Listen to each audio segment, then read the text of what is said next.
창세기 6장 8절에서 10절. 그러나 노아는 여호와께 은혜를 입었더라. 이것이 노아의 족보이니라. 노아는 의인이요 당대의 완전한 자라. 그는 하나님과 동행하였으며 세 아들을 낳았으니 셈과 함과 야벳이라. 8절. 그러나 노아는 여호와 두 눈 앞에서 은혜를 획득하였다. 여기서 앞에 그러나라고 시작한 것은 이 악한 세대, 그러니까 죄악이 관영한 그런 시대에 노아에 대한 표현을 노아는 하나님 앞에 은혜를 얻었다는 것을 지금 이야기하고 있죠. 그러나 다른 사람들은 다 은혜를 입지 못했지만 왜? 하나님 앞에 의로움이 드러나지 않았기 때문에. 그러나 노아는 하나님 앞에 의로움이 드러나서 은혜를 입었습니다.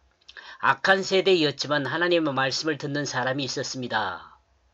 다른 모든 사람은 하나님 말씀을 듣지 않았습니다.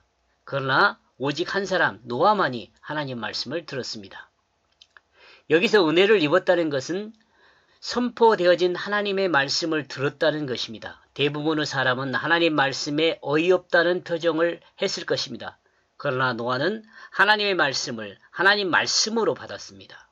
하나님의 뜻을 따라서 이해했다는 것입니다. 하나님 말씀을 듣고도 또 자기 마음에 오른 대로 해석하는 사람들 있잖아요. 근데 이 노아는 하나님의 뜻을 따라 하나님 말씀을 들었다는 것입니다.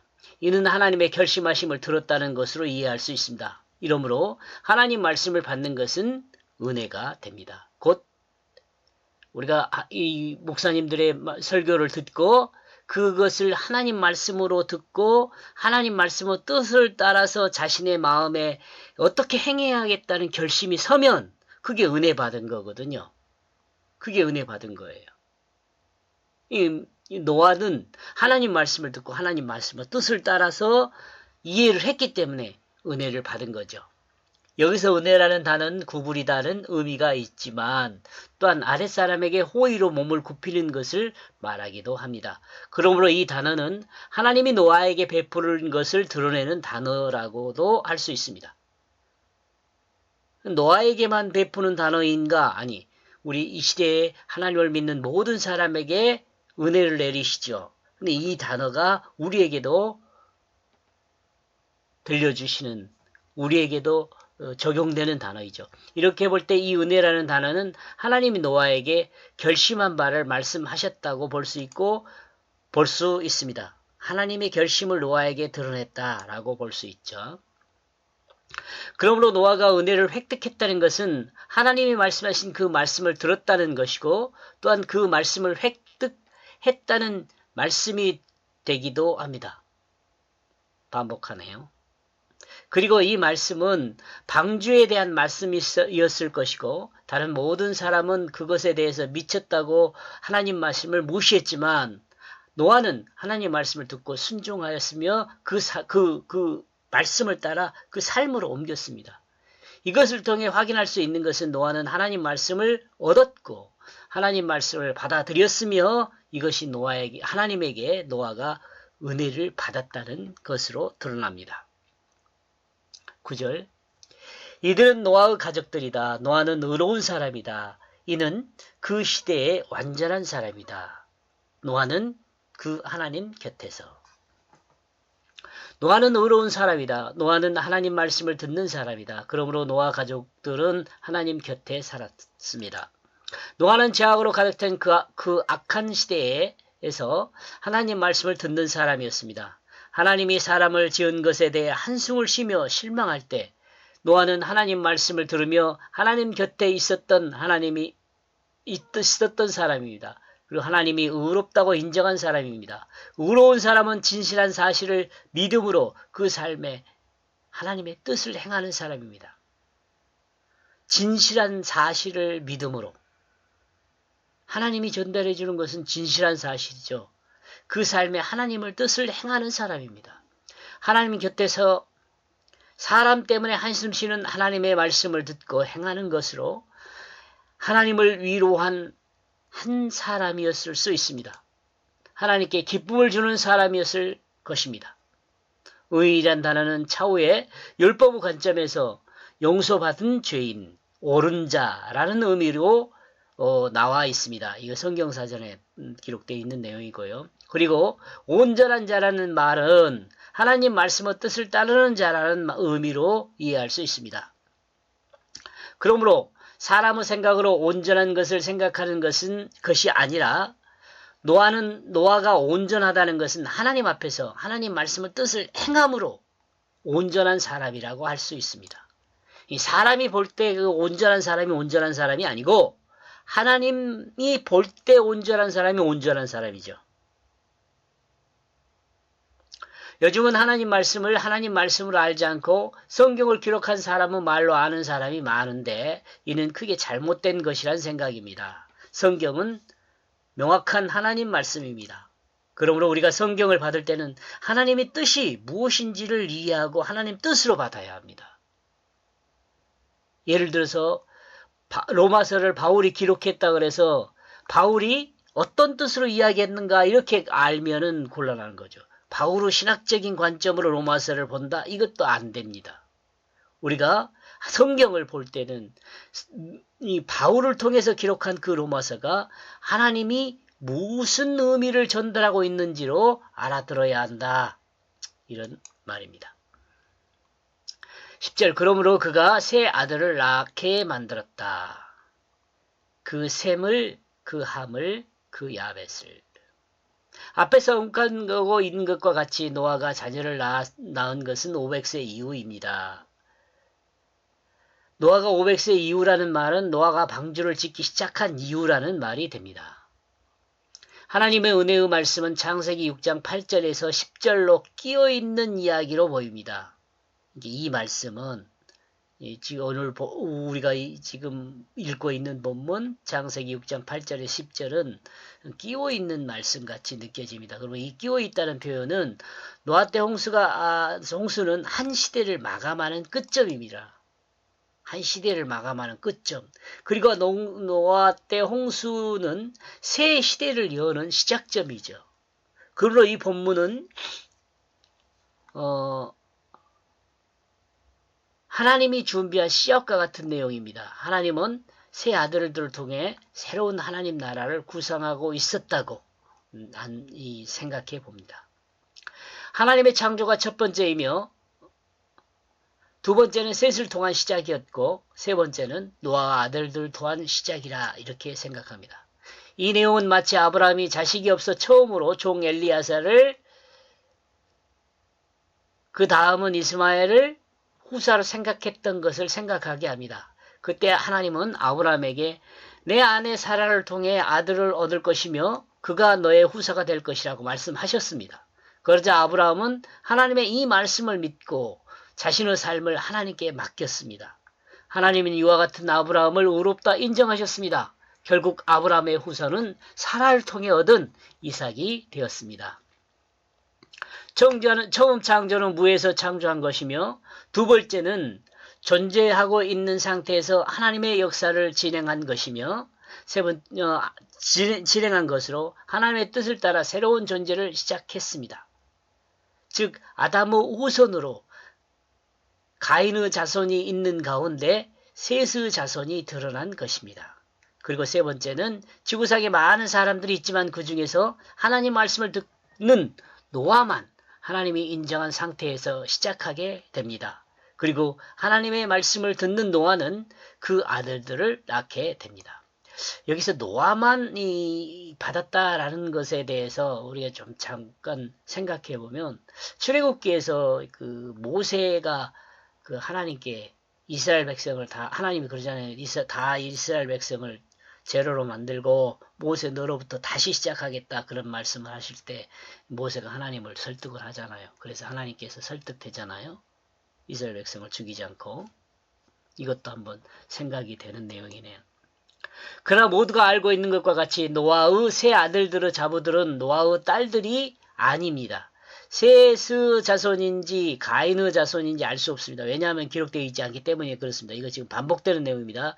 앞에서 언급했던 것과 같이 이 세 자부들은 각각 다른 종이었을 수 있습니다. 다른 인종이었을 수 있다는 거죠. 가는 것을 열어둡니다. 왜냐하면 성경이 당시에 네피림이 같이 살았다고 언급하고 있기 때문입니다.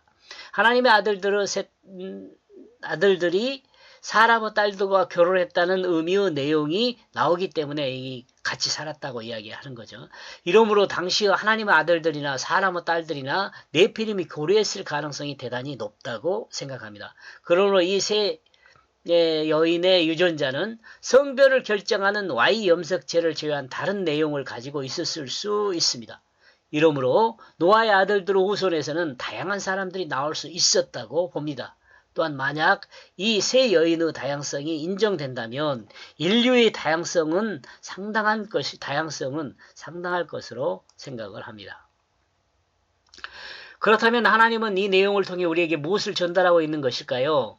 하나님의 뜻을 거역하고 자기 마음에 옳은 대로 살았던 가인의 후손과 비록 셋의 자손이라 할지라도 역시 하나님 말씀을 듣지 않고 자기 마음에 옳은 대로 살았던 사람들이 사는 세상이었습니다. 이때 당시에. 그러나 이때 그 땅에 노아만은 하나님 말씀을 듣고 하나님 말씀을 따라 행하는 사람이었습니다. 그러므로 하나님은 노아를 의인으로 인정했습니다.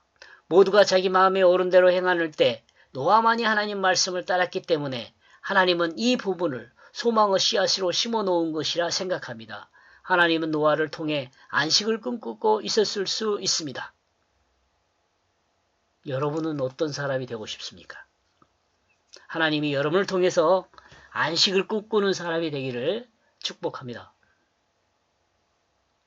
하나님은 여전히 이 시대에도 하나님 말씀의 뜻을 따라 행하는 사람을 통해 안식을 소망하신다고 봅니다. 또한 하나님 말씀의 뜻을 따라 행하는 사람을 복음의 씨앗으로 사용한다고 저는 봅니다. 이러므로 하나님 말씀을 뜻을 행하는 사람은 여전히 하나님 말씀의 씨앗이라고 저는 생각합니다. 이 부분과 야벳에 대한 부분과 밑에 유대인의 생각 그리고 실제 유대력에 대한 부분은 한번 여러분이 조금 시간을 줄 거니까 정지해놓고 정지화면으로 한번 읽어보시기 바랍니다. 그러나 노아의 세 아들은 홍수가 시작되었을 때 이미 결혼하여 아내들이 있었습니다. 그러나 이들은 홍수가 끝날 때까지 자녀가 없었습니다. 그리고 노아가 방주를 만들 기간은 약 100년입니다. 왜냐하면 노아가 500세에 만들기 시작해서 600세에 방주를 다 들어갔기 때문에 그렇습니다. 방주로 다 들어갔기 때문에. 홍수는 노아가 600세 되던 해에 시작되었습니다. 600년 2월 17일에서 601년 2월 27일까지 354일, 유대력의 1년은 354일입니다. 로 볼 때 홍수 기간은 364일입니다. 이해하시겠죠? 유대력이 354일인데 1년이 2월 17일에 갖고 2월 27일에 들어갔으니까 10일을 더한 거죠. 그리고 노아 가족이 방주에 들어갔었던 그 기간은 371일입니다. 왜냐하면 노아가 방주에 들어간 것이 7일 후 비가 내리기 시작했기 때문에 그렇습니다. 비가 내린 기간은 40주야이고 비가 창이란 기간은 40일 그리고 물이 지면에 창이란 기간은 150일입니다. 그리고 150일 이후에 물이 감하기 시작했고 600년 7월 17일에 방주가 아라랏산에 머물렀습니다. 산들의 봉우리가 보인 날은 600년 10월 1일입니다. 40일이 지나 까마귀를 밖으로 내보냈는데 7일 후에 비둘기도 함께 까마귀랑 보냈습니다. 그리고 비둘기가 앉은 곳이 없어 방주로 돌아왔을 때 노아는 손을 내밀어 비둘기를 받아들였습니다. 그리고 또 7일이 지나서 비둘기를 보냈는데 비둘기는 잎에 감람나무 잎을 물고 왔습니다. 또 7일이 지나서 비둘기를 다시 내보냈는데 비둘기는 돌아오지 않았습니다. 그리고 601년 1월 1일에 지면에 물이 거쳤습니다. 그리고 600년 2월 27일에 지면에서 물이 말랐습니다. 셈은 홍수 2년 후 100세에 아들을 낳았습니다. 셈은 홍수 2년 후 100세에 아들을 낳았습니다.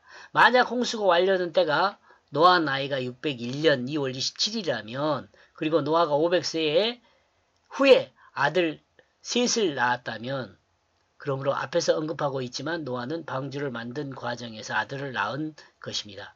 그리고 방주에 들어가기 전에 아들들은 아내를 정해줬고 아내들의 아내가 정해졌고 아들들 아내들은 같이 방주로 들어갔습니다. 이렇게 볼 때 노아가 603살 때 셈이 100살이라면 노아는 503년에 셈을 낳았다고 볼 수가 있습니다.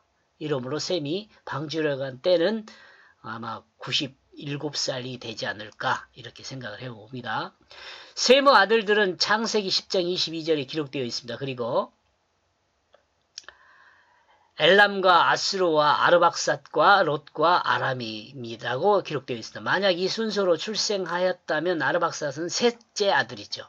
그리고 셈이 아르박삿을 낳은 날이 홍수 후 2년이라면 그 전에 아르박삿의 형제들은 출생했다는 것으로 이해할 수 있습니다. 그런데 셈의 대는 대를 이은 것이 이 앞에서 언급하는 엘람과 아스루가 아니고 아르박삿입니다. 홍수에 대한 일정을 한번 표로 만들어 보았습니다.